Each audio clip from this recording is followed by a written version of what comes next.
পরীক্ষা যতই থাকুক ঈদের দিনে একটুখানি মেহেদি না দিলে কি ভালো লাগে? ওই জন্য আমি পড়া বাদ দিয়ে মেহেদি নিয়ে বসেছি। তো চলো মেহেদি থেকে এখন খিলটা বের করে একটুখানি কেটে তারপরে মেহেদি কেমন দেবো সেই ডিজাইনগুলো একটু চেক করে নিই দেখি। তো মেহেদির তো অনেক সুন্দর সুন্দর ডিজাইন থাকে ঈদ স্পেশাল, তবে আমি মেহেদি একদমই দিতে পারি না, খুবই খারাপ মেহেদি দিই আমি।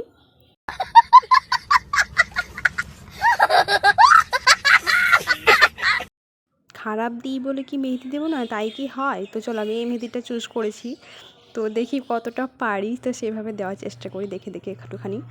তো আমি সত্যি মেহেদি অনেক দিন থেকে ট্রাই করি যে ভালো হবে, হয়তো দিতে দিতে হয়তো ভালো হবে, কিন্তু না, আমার মেহেদি দেওয়া একদমই বাজে হয়, একদম খুবই বাজে। এত বড় হয়ে গেছি কিন্তু কবে জানি না মেহেদি দিতে শিখবো। খুবই হাতটা কাঁপে, জানি না কেন, দিয়ে খুব খারাপ হয়ে যায় মেহেদি দেওয়া।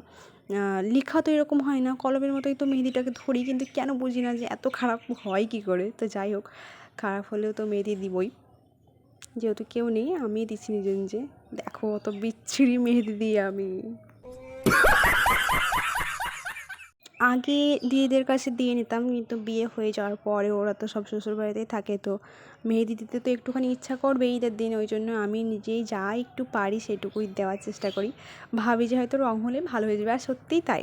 মানে এখন দিয়াও দেখছো খুবই খারাপ লাগছে, তো কিন্তু যখন এটা উঠে যাবে কালারটা, যখন খেলবে তখন কিন্তু ওটাই ভালো লাগবে, যেটুকু আছে সেটুকুতেই ভালো লাগবে। এই যে আমি প্রায় দিয়ে ফেলেছি অলরেডি অনেকখানি।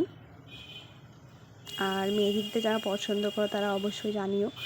আমিও মেহেদি দিতে পছন্দ করি, কিন্তু ওই যে দিতে পারি না, তাই কিছু করার থাকে না। আর এদিকে আমি ভয়েস ওভার দিচ্ছি আর দেখছি ঝড় উঠে গেছে, গাইস, তো বাড়ির কাজগুলো তো করে নিতে হবে তাড়াতাড়ি। তো আমি মেহেদিটা দিয়েই নিলাম, ভালো খারাপ যাই হোক। আর সবাই বেশিরভাগ কাবেরি মেহেদি পছন্দ করে, কিন্তু আমার মানে চায়নাটাই ভালো লাগে, কারণ তাড়াতাড়ি মানে রঙও হয়ে যায়, আবার তাড়াতাড়ি উঠেও যায়। আমার তো মেহেদি দেওয়া খুবই খারাপ, ওই জন্য আমি দু একদিন রাখি, তারপরের দিন রঙটা উঠিয়ে দিই। ওই জন্য আমি চায়না মেহেদি প্রেফার করি। আর দেওয়ার পরে মেহেদি যে মানে যেভাবে ওঠে, ঠিক আছে, মানে ছালটা কি সুন্দরভাবে ওঠে না, ওটা এতটাই রিল্যাক্সিং লাগে আমার কাছে, কি বলবো। এই যে দেখো পুরোটা হয়ে গেছে, এই যে এটা বলছিলাম। তো এইভাবে ওঠাতে খুবই রিল্যাক্সিং লাগে।